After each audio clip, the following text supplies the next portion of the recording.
এইসব ভুলের কারণেই আপনাদের ভালো চাষ হয় না। আজকে প্রচুর কাজগুলা কমপ্লিট করতে প্রায় সন্ধ্যা হয়ে যাবে, তাই আমি সকাল সকাল বেরিয়ে পড়লাম অন্য একটা কাজে। আর সকাল সকাল বাবাও মেশিন নিয়ে ভুট্টার ভুঁইতে পান দিতে চলে এসেছে।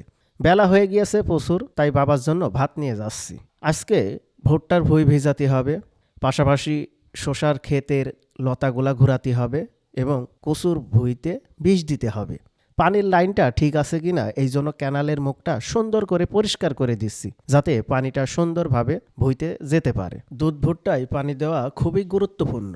এই সময় ভুট্টায় পানি দিলে ভুট্টার দানাগুলা সলিড হয়, আর দুধ ভুট্টা অবস্থায় যদি পানি না দেওয়া হয় তাহলে দানাগুলা চুপসে থাকে, যার কারণে ভালো একটা ফলন হয় না। লতা ক্ষেত নির্ভর করে পরিচর্যার উপর। যে যত পরিচর্যা করতে পারবে তার তত ফলন এবং লতা তত সুন্দর হবে। কয়েকদিন হয়ে গিয়েছে লতার মাথাগুলা শাট করে দেওয়া হয়নি, তাই আজকে লতার মাথাগুলা সব শাট করে দেব। আপনারা দেখেন কি পরিমাণের শসা ধরেছে, প্রতিটা গিটে গিটে শসা। আপনারা যদি সুন্দর করে পরিচর্যা করতে পারেন তাহলে ঈদ থেকেও আপনাদের গাছে শসা বেশি ধরবে। সময় বুঝে শসা চাষটা করলে ভালো ফলন এবং দামটাও ভালো পাওয়া যায়। কাজের ফাঁকেই ছাগলগুলার জন্য ভুট্টার ভিতরের ঘাসগুলা কাটছি।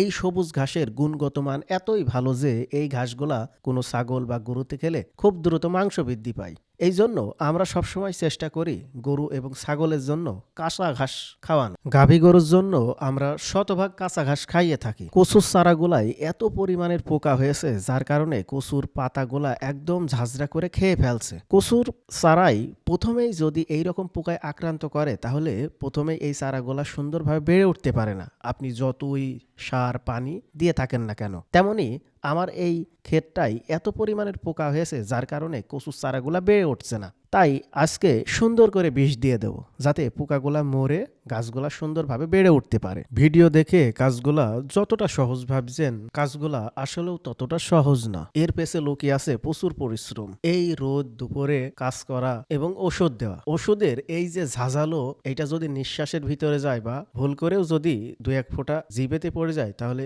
মারাত্মক একটা দুর্ঘটনা ঘটতে পারে। আপনারা দেখেন যে কি পরিমাণের পোকা হয়েছে। এই পাতাটা একদম ঝাঁঝরা করে খেয়ে ফেলেছে। এইরকম প্রতিটা চারাই এরকম ঝাঁঝরা করে ফেলেছে। এই যে রোদ দুপুরে বিষ দেয়া, কাজগুলা করতে করতে অভ্যস্ত হয়ে গিয়েছে। কাজগুলা করা খুবই কষ্টদায়ক। সময়ের সাথে সাথে সবকিছুই অভ্যাসে পরিণত হয়ে যায়। তারপরেও কাজগুলা করতে আমাদের ভালোই লাগে, কারণ ছোট থেকে এই কাজগুলা করে আমরা অভ্যস্ত। অবশ্যই সময়ের কাজ সময়ে করতে হবে, নাইতে পরিস্থিতির সাথে মোকাবেলা করে পারা যাবে না। সময় মতো ভুট্টায় পানি দিতে হবে, সময় মতো শসা ক্ষেতের লতাগুলা ঘুরিয়ে দিতে হবে, সময় মতো কচুর চারাগুলাই বীজ দিতে হবে। সময় মতো যদি আপনারা কাজ করেন তাহলে দেখবেন যে আপনাদের ফলনগুলা বা আপনাদের চাষগুলা খুব ভালো হবে। চ্যানেলটি সাবস্ক্রাইব করতে ভুলবেন না।